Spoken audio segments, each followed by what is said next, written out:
اعوذ باللہ من الشیطان الرجیم بسم اللہ الرحمن الرحیم۔ آصف اسلامک ٹی وی کے پیارے دوستو، السلام علیکم ورحمۃ اللہ وبرکاتہ۔ اللہم صلی علی محمد وعلی آل محمد کما صلیت علی ابراہیم وعلی آل ابراہیم انک حمید مجید۔ اللہم بارک علی محمد وعلی آل محمد کما بارکت علی ابراہیم وعلی آل ابراہیم انک حمید مجید۔ میرے دوستو، میرے بھائیوں، میری بہنوں، جمعے کا دن اور شب برات دونوں ساتھ آگے ہیں، یعنی کہ جمعے کا دن گزرنے کے بعد جو رات ہوگی وہ شب برات کی رات ہوگی۔ تو اللہ رب العزت نے تمام نعمتوں کو، تمام رحمتوں کو اکٹھا کر کے مسلمانوں پر نچھاور کر دیا۔ اب جمعۃ المبارک کی فضیلت کے بارے میں آپ بخوبی جانتے ہیں کہ یہ دن تمام دنوں کا سردار ہے۔ پھر آپ صلی اللہ علیہ وآلہ وسلم نے ایک اور حدیث پاک میں فرمایا کہ جمعے کا دن اللہ رب العزت کے نزدیک عیدین سے بھی زیادہ افضل ہے۔ پھر فرمایا کہ اللہ رب العزت نے جمعے کے دن ایک ایسی گھڑی رکھ دی جس گھڑی میں اللہ رب العزت سے جو بھی دعا مانگی جائے، اللہ تعالیٰ اپنے بندے کی اس دعا کو سنتا ہے اور قبول کرتا ہے۔ اسی طرح شب برات کی فضیلت کے بارے میں آپ صلی اللہ علیہ وآلہ وسلم نے فرمایا کہ اس رات بندے کے نامہ اعمال اللہ رب العزت کی بارگاہ میں پیش کیے جاتے ہیں، اور میں چاہتا ہوں کہ جب میرے نامہ اعمال اللہ تعالیٰ کی بارگاہ میں پیش کیے جائیں تو میں روزے کی حالت میں ہوں۔ حضرت عائشہ صدیقہ رضی اللہ تعالی عنہا سے آپ صلی اللہ علیہ وآلہ وسلم نے فرمایا کہ اے عائشہ، تمہیں پتہ ہے کہ یہ رات بڑی برکت والی رات ہے۔ تو میرے دوستوں، میرے بھائیوں، میری بہنوں، جمعے کا دن بھی فضیلت والا اور شب برات کی رات بھی فضیلت والی اور برکت والی۔ اس وقت کو آپ نے ہرگز ضائع نہیں کرنا، اس وقت سے خوب فائدہ اٹھانا ہے۔ جمعے کے دن سے بھی فائدہ اٹھائیں اور اس فضیلت والی رات سے بھی فائدہ اٹھائیں۔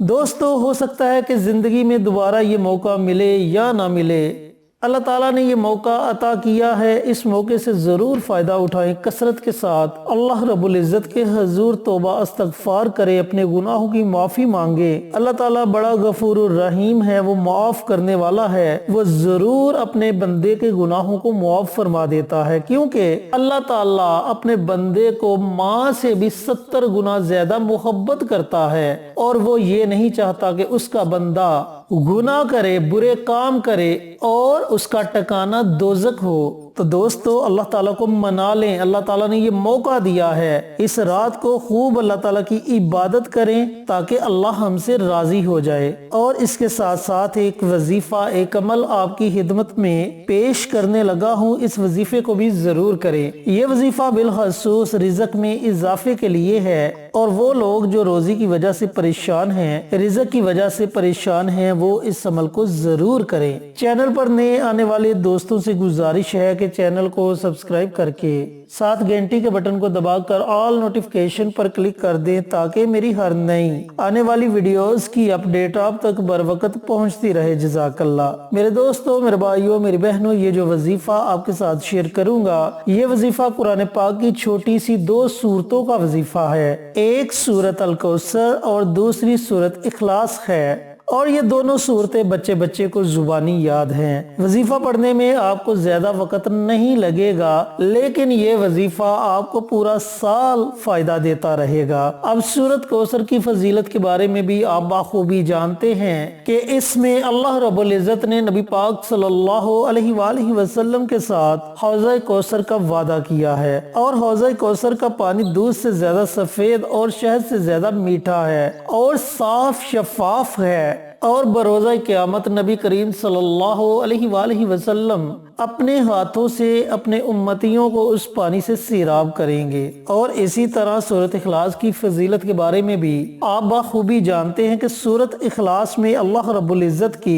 وحدانیت بیان کی گئی ہے، اللہ تعالیٰ کی تعریف بیان کی گئی ہے۔ اگر دنیا میں آپ کسی کی تعریف کرتے ہیں اور بار بار کرتے ہیں تو وہ بندہ بھی آپ سے خوش ہو کر آپ کو کسی نہ کسی چیز سے ضرور نوازتا ہے، اور جب آپ اللہ رب العزت کی بار بار تعریف کریں گے تو اللہ تعالیٰ یقینی طور پر آپ کی دعاؤں کو سنے گا، آپ کی حاجات کو پورا فرمائے گا، اور آپ جس مقصد کے لیے عمل کریں گے اس میں آپ کو ضرور کامیابی عطا فرمائے گا انشاءاللہ۔ اب وظیفہ پڑھنے کا طریقہ کار اچھی طرح سن لیں اور سمجھ لیں کہ وظیفے کو آپ نے کیسے پڑھنا ہے۔ میرے دوستو، میرے بھائیوں، میری بہنوں، جمعے کا دن بھی مبارک اور شب برات کی رات بھی مبارک۔ چاہے تو آپ جمعۃ المبارک کے دن یہ عمل کر لیں، چاہے تو آپ اس مبارک رات کو یہ عمل کر لیں، اس بات کی کوئی پابندی نہیں۔ دن اور رات 24 گھنٹے آپ کے پاس ہیں، جب آپ کا جی چاہے آپ اس عمل کو، اس وظیفے کو پڑھ سکتے ہیں۔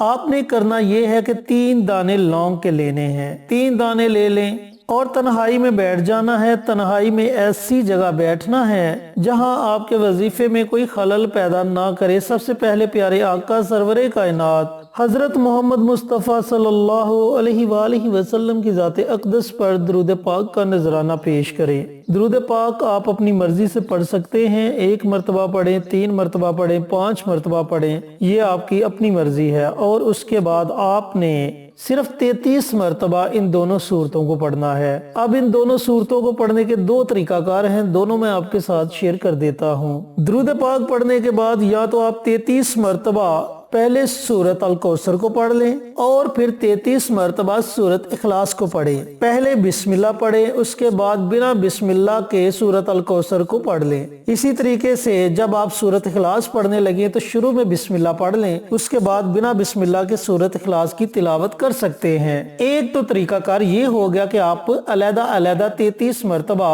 سورۃ کوثر کو پڑھ سکتے ہیں اور سورۃ اخلاص کو پڑھ سکتے ہیں۔ اب دوسرا طریقہ کار یہ ہے کہ آپ بسم اللہ پڑھیں اور پہلے سورۃ کوثر پڑھیں پھر سورۃ اخلاص پڑھیں، یہ آپ کا 1 مرتبہ ہو جائے گا۔ اسی طریقے سے پہلے سورۃ کوثر کو پڑھیں پھر سورۃ اخلاص کو پڑھیں، اس طریقے سے یہ آپ کی 2 مرتبہ ہو جائے گی۔ یعنی کہ اگر آپ چاہیں تو ان کو اکٹھا بھی پڑھ سکتے ہیں اور چاہیں تو ان کو علیحدہ علیحدہ بھی پڑھ سکتے ہیں۔ جب آپ 33 مرتبہ یہ دونوں سورتیں پڑھ لیں تو آخر میں پھر نبی کریم صلی اللہ علیہ وآلہ وسلم کی ذات اقدس پر درود پاک کا نذرانہ پیش کریں، اور جو لونگ آپ نے اپنے سامنے اپنے پاس رکھے ہوں گے ان پر آپ نے دم کر دینا ہے۔ لیکن یاد رہے کہ وظیفہ شروع کرنے سے پہلے اگر آپ کوئی صدقہ خیرات کر لیتے ہیں تو اس وظیفے کی طاقت اور زیادہ بڑھ جائے گی، اور اس سے پہلے ایک اور چھوٹا سا عمل اگر آپ کر لیتے ہیں تو پھر سمجھ لیں کہ سونے پہ سہاگا۔ وہ کون سا عمل ہے؟ استغفار کا عمل۔ اگر آپ ایک تسبیح اس سے پہلے استغفار کی پڑھ لیتے ہیں اس کے بعد یہ وظیفہ شروع کرتے ہیں تو پھر تو اس وظیفے کے کیا کہنے، آپ کو ایسے ایسے فوائد سے نوازے گا کہ آپ سوچ بھی نہیں سکتے۔ اللہ تعالیٰ آپ کی دعاؤں کو سنے گا، قبول کرے گا، آپ کی حاجات کو پورا کرے گا۔ اچھا، جب آپ یہ وظیفہ پڑھ لیں تو ان 3 لونگ کے دانوں کو آپ نے کرنا کیا ہے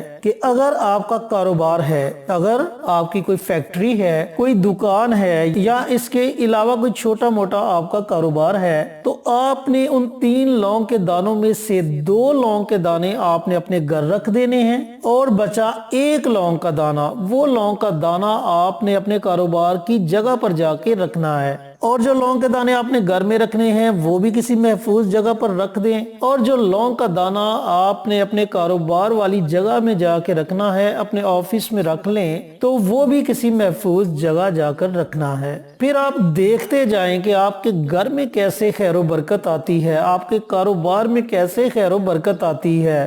اللہ تعالیٰ آپ کے رزق کو وسیع کر دے گا، یہ وظیفہ ہر خاص و عام، میرا بھائی، میری بہنیں، میری بیٹیاں، ہر بندہ پڑھ سکتا ہے۔ اس وظیفے کی کسی قسم کی کوئی پابندی نہیں، کیونکہ بہت سے لوگ کمنٹ باکس میں پہلے اجازت مانگتے ہیں، لیکن میرے بھائیوں، میری بہنوں، یاد رہے کہ ہمارے کسی بھی وظیفے کو پڑھنے کے لیے اجازت کی ضرورت نہیں۔ اللہ رب العزت سے دعا گو ہوں کہ اللہ پاک خشوع خضوع کے ساتھ جمعہ اور شب برات کی رات ہمیں عبادت کرنے کی توفیق عطا فرمائے، اور عبادت کے ساتھ ساتھ یہ چھوٹا سا عمل کرنے کی توفیق عطا فرمائے، آمین۔ انشاءاللہ پھر کسی نئی ویڈیو کے ساتھ اچھے وظائف کے ساتھ آپ کی خدمت میں حاضر ہوں گے، تب تک کے لیے اجازت دیں۔ السلام علیکم ورحمۃ اللہ وبرکاتہ۔